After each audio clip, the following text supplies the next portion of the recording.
This video, we're going to be talking about adjusting journal entries.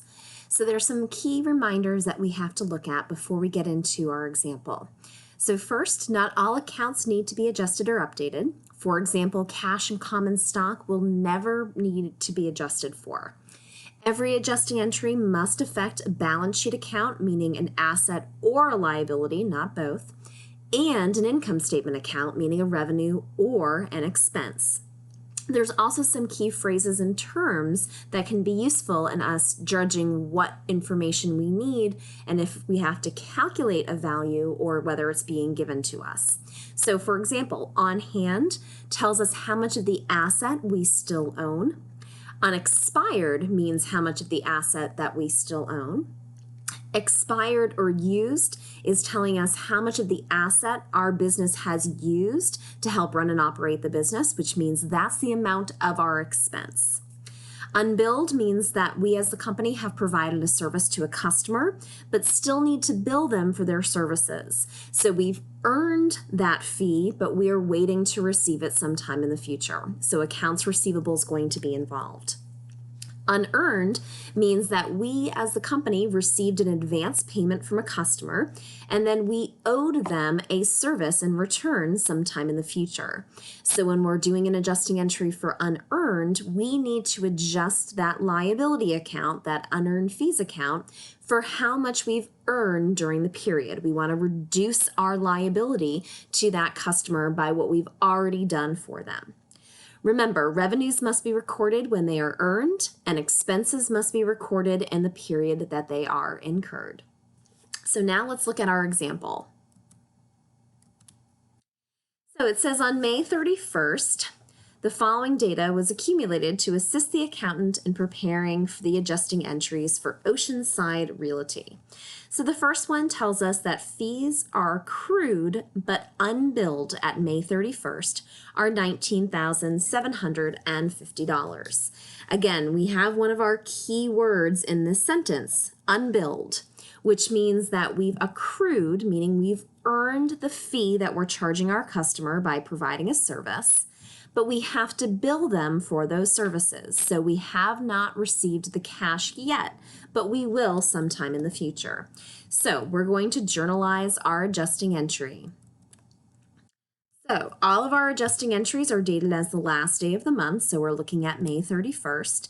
Again, our fees have been earned but unbilled. So we're going to debit our accounts receivable for the $19,750. Because we've provided the service, but we're waiting to receive the cash sometime in the future. And we're going to credit our fees earned account because we have in fact earned that $19,750 by providing services to our customers. And again, we always record our revenues in the period that we've earned them, regardless of when we receive cash for those fees. The next one tells us that the supplies account had a balance on May 31st of $12,300. It tells us that the supplies on hand at May 31st are $4,150. Again, we have one of our key phrases here that we just reviewed. On hand is telling us how much of our supplies we still own, meaning that we haven't put into use to help run and operate our business. Therefore, we need to calculate how much we've used to help run and operate our business during this period. Therefore, in order to determine the amount of supplies that were used, we have to subtract the two. We subtract the $12,300 minus the $4,150 that we still own to arrive at how much we've used, or the expense for the period of $8,150.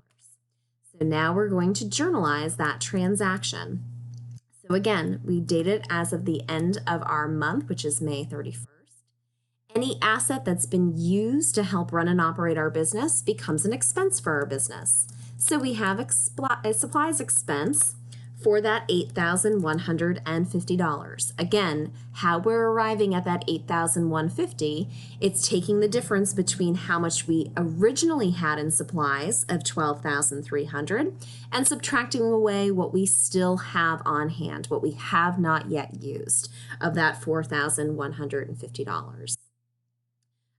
An expense is any asset that we've used to help run and operate our business.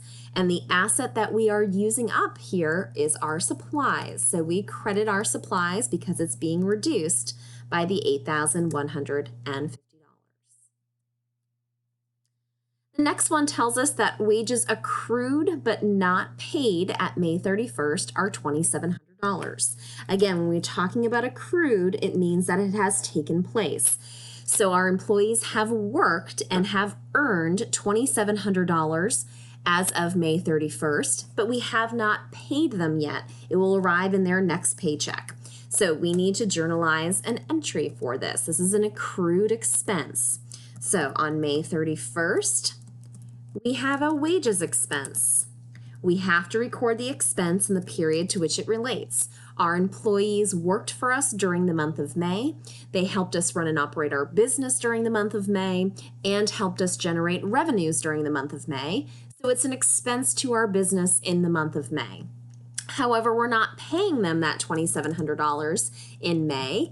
We're going to pay them next month. So it becomes a wages payable for us because we owe them that money sometime in the future. The next one tells us that the unearned rent account balance at May 31st is $9,000, representing the receipt of an advance payment that was made on May 1st of 3 months' rent from tenants. So again, unearned means that someone has paid us in advance for services that we have to provide sometime in the future. So on May 1st, someone walked into our business, they gave us a check for $9,000, and that's going to cover them for 3 months of renting a facility, starting on May 1st. So on May 1st, we have earned none of that money because they haven't even started renting from us yet. However, at the end of May, we have earned some of that $9,000. We haven't earned all of it because 3 months have not passed, but 1 month has. So if we take the $9,000 divided by the 3 months, that means every month that we allow that tenant to rent that facility, we earn $3,000 of the $9,000 that they gave to us. So we need to adjust our unearned rent account for that $3,000 that we have earned. So on 531, what we want to reduce is our liability. I don't owe them 3 months worth of renting a facility anymore. I only owe them 2 months. So I want to reduce it by how much we have earned. So we have unearned rent of $3,000. We're going to reduce that unearned account by $3,000, leaving $6,000 in that account, which represents the 2 months that we still owe them to rent that facility. And by allowing them to do that, we have in fact earned that money. We always want to take it from unearned to earned. So we have our fees earned account of $3,000. So my liability goes down by how much I've earned, not by how much I still owe. And my revenue goes up by how much I've earned during that period of time. And finally, it tells us that our depreciation of office equipment for the period was $3,200. We know that certain long-term or fixed assets get depreciated over their lives. So every time we use that asset, we're eating away at some of its value. And every time an asset's used to help run and operate the business, it becomes an expense for us. So this office equipment we are using to keep our business running and operating. By using that office equipment, it's getting worn and torn and therefore losing some value. So we have to represent that in an adjusting entry. So on May 31st, we're going to debit depreciation expense for the $3,200 because we're using up the value of an asset. However, when we're talking about depreciation, we do not credit the actual asset account. And the reason for this is because depreciation is an estimate. It's our best guess.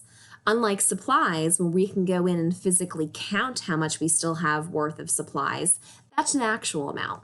So since we're doing it as an estimate, we have an offsetting contra asset account called accumulated depreciation. And accumulated depreciation, remember, is going to show up on our balance sheet in the asset section. It's not a liability. We don't owe any money for this. This is just showing how much our long-term or fixed asset has come down in value by us using it over the period. The last thing that you want to do before you finish up your journal entries is just to make sure we followed that very important rule of making sure each adjusting entry has affected a balance sheet account and an income statement account. So let's go through each one. Accounts receivable is an asset and therefore on our balance sheet. Fees earned is a revenue account and on our income statement. So our adjusting entry has affected a balance sheet account and an income statement account. Supplies expense is an expense account and is on our income statement. Supplies is an asset and is on our balance sheet. So we've met that requirement. Wages expense, also an expense account and on our income statement. Wages payable is a liability and is on our balance sheet. Unearned rent is also a liability because it's something that we owed sometime in the future and is on our balance sheet. And fees earned is a revenue and is on our income statement. And finally, depreciation expense, it's an expense account and on our income statement.